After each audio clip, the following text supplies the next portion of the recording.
Hey guys, I'm Dave and welcome to the Trull Gallery. Today we're going to solve a problem that may not be a problem for anyone else.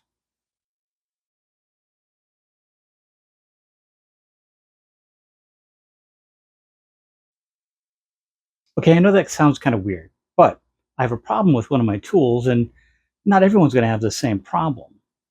And while this build will be about this particular problem with this particular tool, I think the way we go about problem solving can be applied to a lot of our challenges.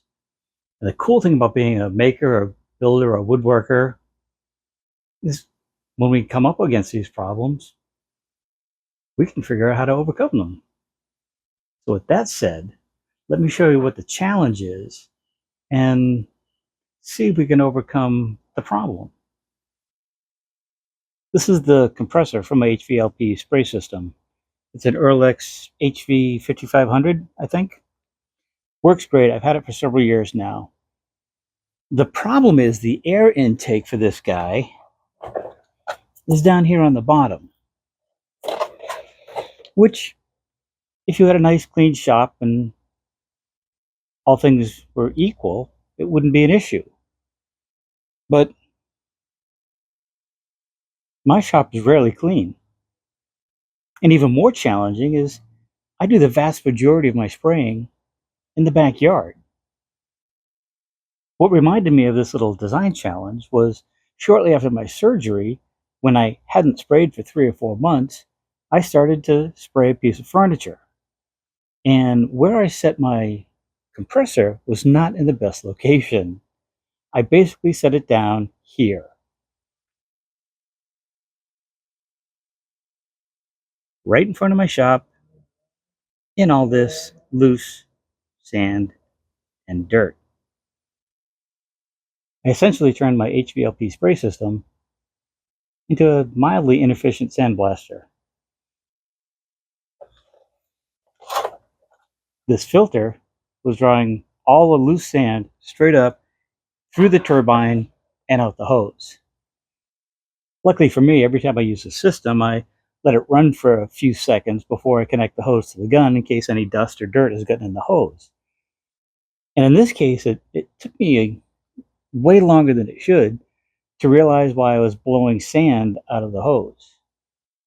So what I'm thinking about building is a box this can sit on and hopefully be attached to that I can take out across the yard wherever I'm spraying, set it down, and the air will be filtered before it gets to this. Oh, and one more thought. This is designed to be used in a clean shop. So the filter is really pretty coarse. So all kinds of minute particles can fly through this without any interruption. And you can see here it's caught a few larger pieces, but a lot of the fine dust and or sand, in my case, can go right through. Sometimes our projects don't go as planned. Like early in this project, the compressor for my HVLP spray system died. Now, it could have been that it just lived its life. I've had it for over 3 years, and I can't tell you how many projects I've finished with it. And it is marketed as a light-duty homeowner kind of a tool. It may also have had something to do with sucking all that sand up through it for 5 or so minutes while I figured out what was going on. My initial thought was to buy the updated version of that spray system, but Ehrlich doesn't make that version anymore. After a bit of research, I decided to buy a new Fuji system. Now, I've used Fuji guns in the past for years, and they work great. And I'm going to hold off on a review on this guy until I put it through its paces. But the problem is still the same. The air intakes are close to the ground, and if I take it out into the yard, I have to have a way to keep the filters clear. I think it's time to rework my plan. This is my new HVLP compressor. It's a bit boxier and heavier, but not by much. The air intakes on the side are higher, but still only a few inches from the bottom. There are also these vents on the back that I don't want to block. There's no grand plan for this build, just an idea in my head. I do plan to use scrap stock that's around the shop, so let's get started with some 1/2-inch Baltic birch plywood. This piece will be the deck of the unit, and I cut it down to 17 by 12 3/4. That should give me enough airspace once the compressor is mounted. I found the center points of the feet and marked them on the deck. I put a 1-inch Forstner bit in the drill press and set my depth to about 1/4 inch. They're centered on the deck so I can use my fence to help locate each hole. These holes won't lock the feet in, but they will give them a snug place to sit. I'm not crazy enough to disassemble a brand new tool if I don't have to, so I came up with another thought to lock the compressor in place. I'll use a cam strap to hold it down. To minimize blocking any of the vents, I'll try and line up the strap between them. A square and a pencil gives me a pretty good location for now. The strap I have on hand is 1 inch wide, so I extended those layout lines to just over 1 inch. Back at the drill press, I installed a 1/4 inch brad point bit and drilled start and stop holes for my strap slots. Again, the fence helps line things up quickly. These slots could be done at the router table, but I just clamped a straight edge to the deck, added a 1/4 inch spiral bit in my palm router, and made my first pass. I took 3 light passes so I wouldn't stress the bit or the router. This also ensures a nice clean slot.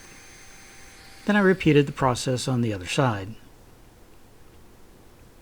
Now the compressor can be held snugly to the deck by threading the ratchet strap through and snugging it up on top.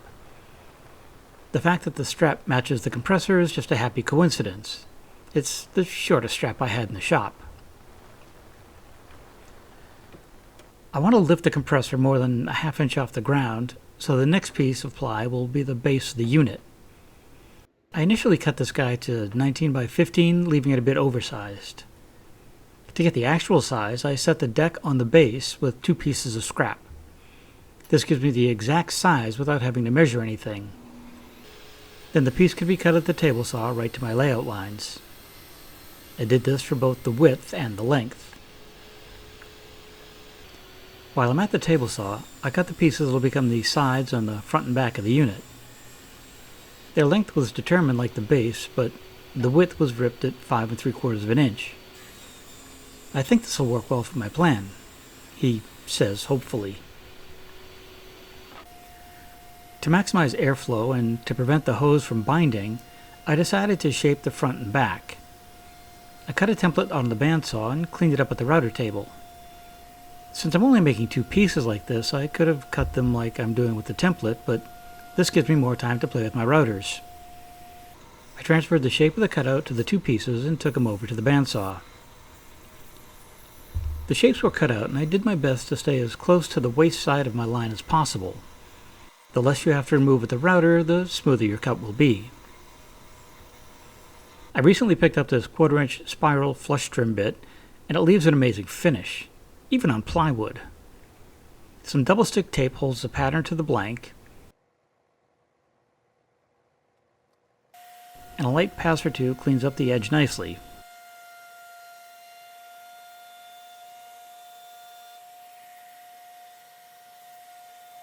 While I was at the router table, I changed to an 1/8 inch roundover bit and ran the upper edges of the sides, front, and back.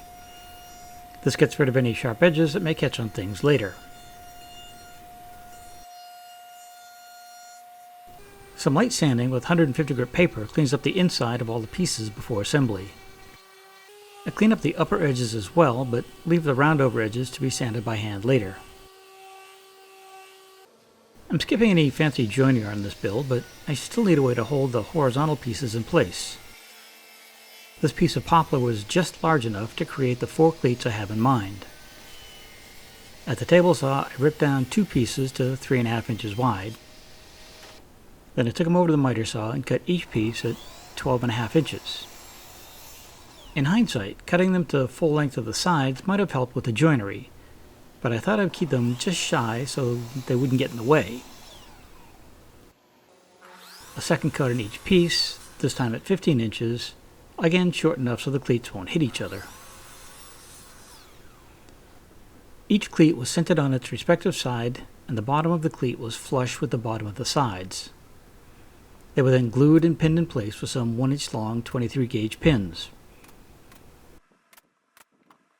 You may have noticed one of the long cleats had a bit missing from one edge.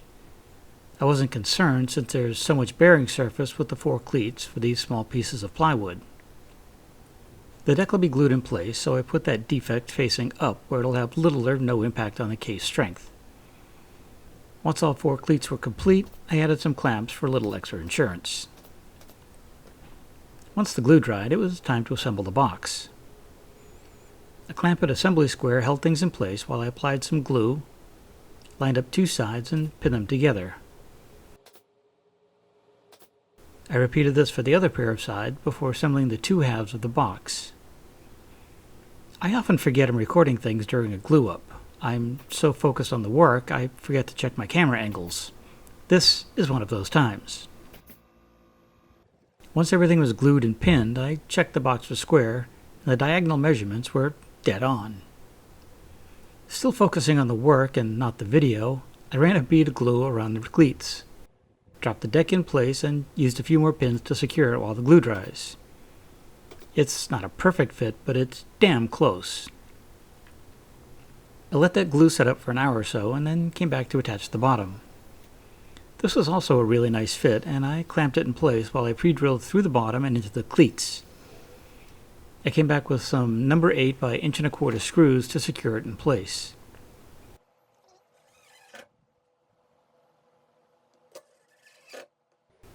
There was a slight bulge on one long side, so I drew that in with a clamp before drilling and setting that last screw. The entire box was sanded with 150 grit paper on my random orbit sander. I used any remaining sharp edges and touched up the roundovers by hand. Before finishing, I removed the bottom so I could give the inside one coat of finish. To make sure I reattached the bottom in the same location, I marked one corner on the inside of the box and the bottom itself. This was the initial spraying with my new system. The inside of the box and the bottom got one coat of water-based urethane as a sealer, then they were flipped over, and the show sides got a coat as well. Any marks for my spacers will be hidden once the box is reassembled. The box got 2 more coats, and they got a light sanding with 220 grit paper to remove any raised grain and level out the finish between coats. Once that was dry, I added rubber feet to the bottom of the case to give it a bit more protection. The 1-inch screws are a bit longer than necessary, but the tips will never be seen. Nothing to do now but mark my territory.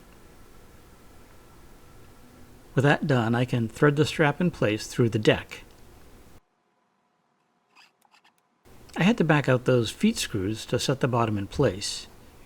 Then I lined up the bottom and fastened it in place. Then I came back and tightened up those screws.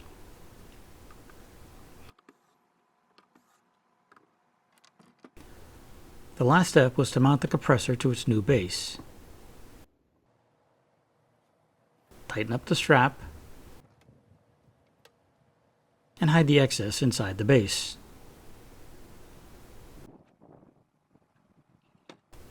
My next project is going to be large enough where I'll have parts strewn all around the yard. Hopefully this new base will deflect any dirt and dust from getting into my new compressor. Despite having to shift gears when my old system died, the general idea is still the same. And if I find out that this compressor is still drawing in particles, I'll figure out a way to add pre-filters on the sides. That was pretty much the concept in the original design. Only time will tell if I've added enough baffles to the airflow system to keep those stock filters clean. I'd love to hear your thoughts on this video. Is there something I could have done differently, easier, smarter? Drop them in the comments below. I'd also love to hear if you've had any problems keeping your HVLP system clean. As usual, I've listed some of the tools and equipment I use in this video and around the shop. And some of them have affiliate links, and if you happen to need one of those things and purchase it through that link, it does help keep the channel going. If you enjoyed this video, maybe give us a thumbs up and share it with friends. And if you haven't already, maybe it's time to hit that subscribe button and a little bell so you get notified each time I put out a new video. Not real sure what's coming up next. I rarely do. It should be something interesting. So until then, have a great day. Stay safe. We'll see you soon. Bye.